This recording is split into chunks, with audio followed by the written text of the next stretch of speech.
Nous voici sur un site de stockage de déchets à environ 50 km de Bordeaux.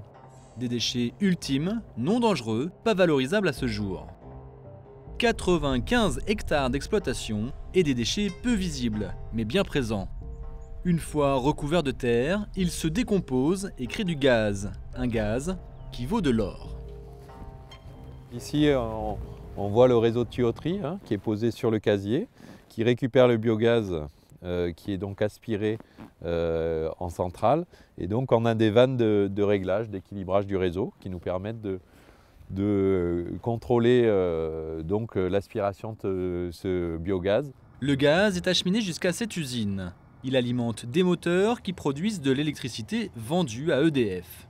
Mais depuis peu, l'exploitant a trouvé une autre source de revenus.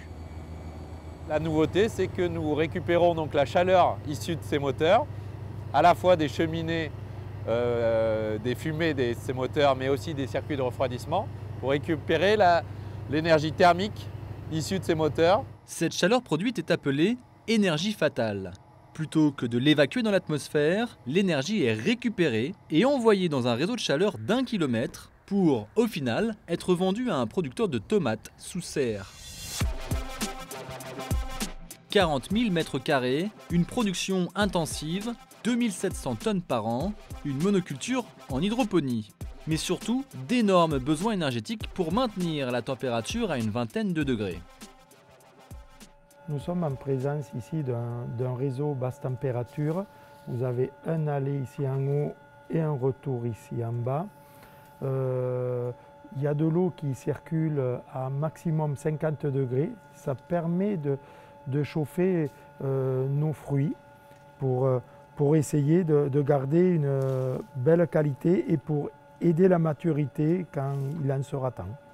Avec une solution de chauffage au gaz, la note atteindrait 500 000 € par an. Ici, c'est 7 fois moins cher, ce qui permet aujourd'hui d'être plus compétitif face à la concurrence des pays voisins. Le fait d'avoir cette énergie moins chère que la normale nous permet de descendre à peu près de 20% notre prix de revient d'un kilo de tomate qui est environ de 80 à 85 centimes du kilo. Et nous avons la concurrence des fois qui arrive entre 60 et 65 centimes. Ainsi, 2000 tonnes d'émissions de CO2 sont évitées chaque année. Une deuxième serre équivalente devrait vite voir le jour. Le réseau de chaleur, lui, pourrait être amorti au bout d'une dizaine d'années. Même principe à Montpellier. L'usine Améthyste, qui traite les déchets en cœur de ville, dispose d'un méthaniseur. Même schéma, le gaz des déchets va permettre de produire de l'électricité et donc aussi de la chaleur. On a donc 3 moteurs de cogénération d'1,2 MW de puissance.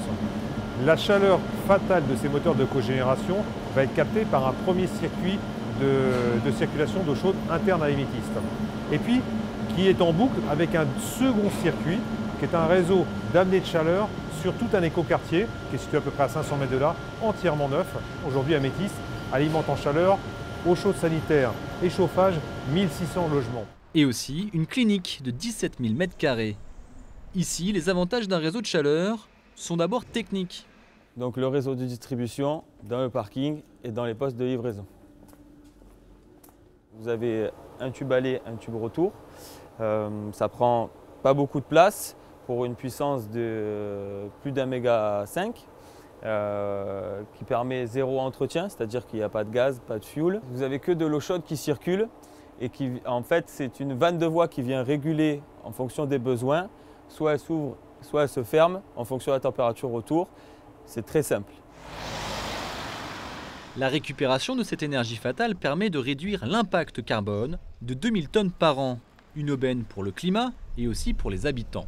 C'est d'abord un confort avec une garantie de distribution de chaleur, mais c'est aussi et surtout une énergie renouvelable à très bon marché, puisqu'actuellement, en valeur toute taxe, nous sommes de 15 à 20% moins chers que le gaz naturel. Aujourd'hui, les réseaux de chaleur sont surtout alimentés par des unités de valorisation énergétique, où les déchets sont incinérés. Dans cette usine, 500 000 tonnes de déchets sont brûlés chaque année.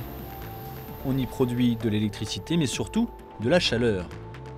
Elle alimente 100 000 logements. Une source d'énergie importante, encore mal exploitée en France. Il y a énormément d'incinérateurs qui n'ont pas de réseau de chaleur. Il y a beaucoup de villes qui n'ont pas de réseau de chaleur. Pas de réseau de chaleur, pas de valorisation de l'énergie fatale. Pourtant, le potentiel est énorme. À horizon 2030, on considère qu'on peut mobiliser à peu près 10 TWh supplémentaires de chaleur. 10 TWh pour les incinérateurs et aussi 11 TWh pour les méthaniseurs, soit environ l'équivalent de 3 réacteurs nucléaires. Encore faut-il construire des réseaux de chaleur. L'investissement est lourd et parfois difficile, surtout dans les quartiers déjà existants où le potentiel est justement le plus important. Installer un réseau de canalisation enterré, c'est quand même plus simple quand les voiries ne sont pas encore réalisées. Cependant, aujourd'hui avec la loi de transition énergétique, ça va être notre objectif fixé par la métropole de Montpellier, c'est d'étendre ou de créer de nouveaux réseaux de chaleur dans des quartiers existants pour apporter ce même service. C'est plus compliqué, mais l'État aussi va nous y aider, notamment avec l'ADEME, en subventionnant ces projets.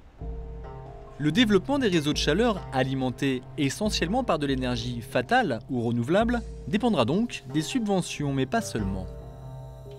Il dépendra aussi du prix des énergies fossiles. Les réseaux de chaleur renouvelables, forcément, seront plus compétitifs si le prix de l'énergie est fort et moins compétitif s'il est faible. Et comme on ne maîtrise pas le marché de l'énergie, la seule manière de le rendre un petit peu plus, contraignant du point de vue des prix, c'est la contribution climat-énergie. Donc il faut poursuivre l'augmentation de la contribution climat-énergie. Et nous, notre proposition, c'est d'utiliser cette recette de contribution climat-énergie, 1,4 milliard d'euros cette année en plus, aux collectivités locales, donc d'affecter cette recette aux collectivités territoriales pour mettre en œuvre les plans climat, parce que sinon, ils ne seront pas mis en œuvre. L'objectif à atteindre est ambitieux. La loi prévoit de multiplier par 5 les énergies renouvelables et de récupération mobilisées par les réseaux de chaleur d'ici 2030.